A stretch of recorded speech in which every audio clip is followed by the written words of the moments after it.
بسم اللہ الرحمن الرحیم۔ محترم ناظرین، السلام علیکم۔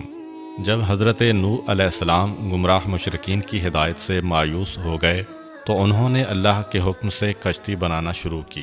جب وہ مکمل ہو گئی تو آپ نے مومنین کو بلایا جو بہت کم تھے اور ان سے کہا کہ کشتی میں سوار ہو جاؤ، جبکہ قرآن میں سورہ ہود کی آیت نمبر 41 میں ارشاد ہوتا ہے، یہ اللہ کے نام سے چلے گی اور رکے گی، بے شک میرا پروردگار بہت بخشنے والا مہربان ہے۔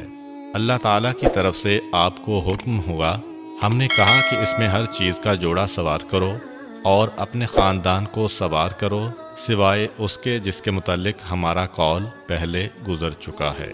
آپ نے اہل ایمان کے علاوہ تمام جانداروں کے جوڑے بھی کشتی پر سوار کیے۔ کافی دنوں تک طوفان جاری رہا۔ جب طوفان تھما اور کشتی لنگر انداز ہوئی تو نوح علیہ السلام اور دوسرے صاحبان ایمان کشتی سے نیچے اترے اور کاروبار زندگی میں لگ گئے۔ حضرت نوح علیہ السلام نے گھڑے بنانا شروع کیے۔ آپ مٹی سے گھڑے بناتے اور انہیں لوگوں کے ہاتھوں فروخت کرتے تھے اور اس سے جو قیمت وصول ہوتی اس سے اپنی زندگی کی ضروریات پوری کیا کرتے تھے۔ ایک دن ایک فرشتہ انسانی صورت میں ان کے پاس آیا اور ان سے بہت سے گھڑے خرید لیے اور ان کی قیمت ادا کی۔ پھر اس نے ایک ایک گھڑا لے کر آپ کے سامنے توڑنا شروع کر دیا۔ آپ کو اس کا یہ عمل ناگوار گزرا۔ کچھ دیر تو آپ یہ دیکھتے رہے، لیکن جب وہ باز نہ آیا تو آپ کے صبر کا بندھن ٹوٹ گیا اور اس سے فرمایا، اے شخص، تو یہ کیا کر رہا ہے؟ تو میرے ہاتھ کے بنائے ہوئے گھڑے کیوں توڑ رہا ہے؟ گاہک نے کہا، آپ کا اس سے کیا واسطہ ہے؟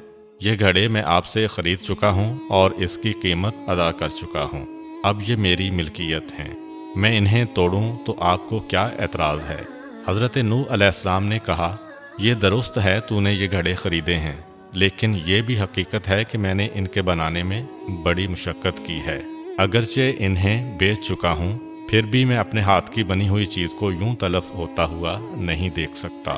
گاہک جو کہ دراصل فرشتہ تھا نے کہا، آپ نے یہ گھڑے خلق نہیں کیے، صرف بنائے ہیں، اس کے باوجود تلف ہوتے ہوئے نہیں دیکھ سکتے، تو آپ نے خدا سے اس کی مخلوق تلف کرنے کی دعا کیوں کی تھی؟ حضرت نوح علیہ السلام نے یہ بات سنی تو آپ رونے لگے۔ آپ کے شب و روز نوحہ و زاری میں بسر ہونے لگے۔ آپ نے اتنی نوحہ و زاری کی کہ لوگوں نے آپ کا نام ہی نوح رکھ دیا، جس کے معنی ہے نوحہ و زاری کرنے والا۔ بیان کیا جاتا ہے کہ ایک دفعہ اللہ تعالیٰ نے حضرت موسیٰ علیہ السلام کو وحی فرمائی، اب جب مناجات کے لیے آنا تو اپنے ساتھ کسی ایسے کو لے کر آنا جس کے متعلق تمہارا عقیدہ ہو کہ تم اس سے برتر اور افضل ہو۔ موسیٰ علیہ السلام نے بہت غور کیا، ادھر ادھر دیکھا اور لوگوں کے چہروں کو دیکھا، لیکن انہیں یہ جرت نہ ہوئی کہ اپنے آپ کو کسی سے برتر اور افضل قرار دیتے اور دوسرے کو اپنے سے کمتر اور ہیج تصور کرتے۔ انسانوں سے مایوس ہو کر آپ نے حیوانات پر نظر کی، لیکن انہیں حیوانات میں بھی اپنا مطلوبہ حیوان دکھائی نہ دیا۔ وہ مایوس ہونے کو تھے کہ ان کی نظر ایک خارش زدہ کتے پر پڑی۔ انہوں نے اپنے آپ سے کہا، اگر میں اسے اپنے ساتھ لے جاؤں تو شاید بات بن جائے۔ یہ سوچ کر انہوں نے اس کتے کے گلے میں رسی ڈالی اور اسے لے کر خدا سے مناجات کے لیے چل پڑے۔ تھوڑی دور جانے کے بعد انہوں نے اپنے فعل پر ندامت محسوس کی اور کتے کے گلے سے رسی نکال دی اور اسے بھگا دیا۔ جب آپ مقام مناجات پر پہنچے تو اللہ تعالیٰ نے فرمایا، اے موسیٰ علیہ السلام، کیا تم اپنے سے کمتر چیز اپنے ساتھ لائے ہو؟ موسیٰ علیہ السلام نے عرض کیا، خدایا، جس کا تو نے مطالبہ کیا ہے وہ چیز مجھے نہیں ملی۔ اللہ نے فرمایا، مجھے اپنی عزت و جلال کی قسم، اگر تو اس کتے کو بھی اپنے سے کمتر سمجھ کر یہاں لے آتا تو میں تیرا نام دیوان انبیاء سے خارج کر دیتا۔ محترم ناظرین، ہم سب کو بھی اللہ تعالیٰ کے اس پیارے پیغمبر کے واقعہ سے سبق سیکھنا چاہیے۔ ہم میں سے بہت سے لوگ ایسے ہیں کہ جن کے پاس تھوڑی سی دولت آ جائے تو وہ غرور و تکبر میں مبتلا ہو جاتے ہیں اور اپنے ارد گرد کے لوگوں کو حقارت کی نظر سے دیکھنا شروع کر دیتے ہیں۔ حضرت یحییٰ علیہ السلام کے متعلق مشہور ہے کہ آپ ہمیشہ خوف خدا کی وجہ سے غمگین رہتے تھے اور ولادت سے لے کر زندگی کے آخری لمحات تک آپ غمگین ہی رہے۔ آپ کے گریہ و بکا کا سلسلہ کسی وقت بھی منقطع نہیں ہوا اور کسی نے کبھی آپ کو ہنستا مسکراتا ہوا نہیں دیکھا۔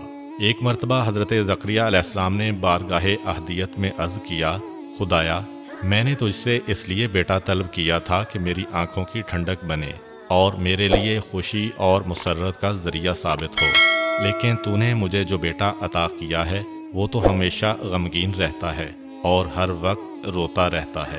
پھر ایک دن حضرت زکریا علیہ السلام نے اپنے فرزند سے فرمایا، میں نے خدا سے بیٹا مانگا تھا تاکہ میرے لیے خوشی کا ذریعہ بنے، جبکہ تو ہمیشہ غمگین رہتا ہے۔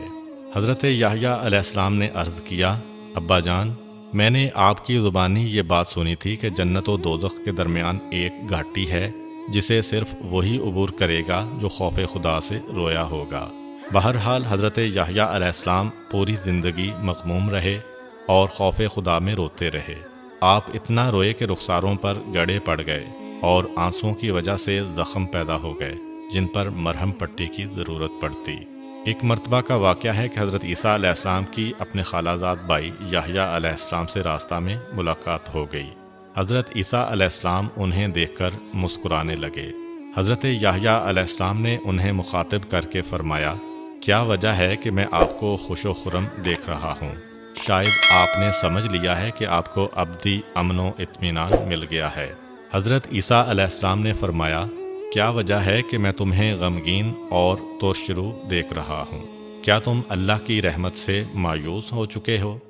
اس کے بعد دونوں خالہ زاد بھائی اس جگہ پر رک گئے اور کہا، ہم اس وقت تک یہاں سے نہ ہلیں گے جب تک کہ خدا فیصلہ نہیں کر دے گا کہ ہم میں سے کس کا طرز عمل اسے زیادہ پسند ہے۔ اللہ تعالیٰ نے ان دونوں پر وحی کی، تم دونوں میں سے اچھا وہ ہے جسے ہماری رحمت کی امید زیادہ ہے اور جو ہمارے متعلق زیادہ سے زیادہ حسن ظن رکھتا ہے۔ بے شک انسان کو اللہ تعالیٰ کی رحمت سے کبھی بھی مایوس نہیں ہونا چاہیے اور اپنے مسائل اور مصیبت کے وقت صرف اسی سے لو لگانی چاہیے۔ امید کرتا ہوں کہ آپ کو آج کی ویڈیو اچھی لگی ہوگی۔ اگر آپ کو ہماری ویڈیو اچھی لگی ہے تو ویڈیو کو لائک کریں اور مزید اس طرح کی ویڈیوز دیکھنے کے لیے ہمارا چینل سبسکرائب کر لیں۔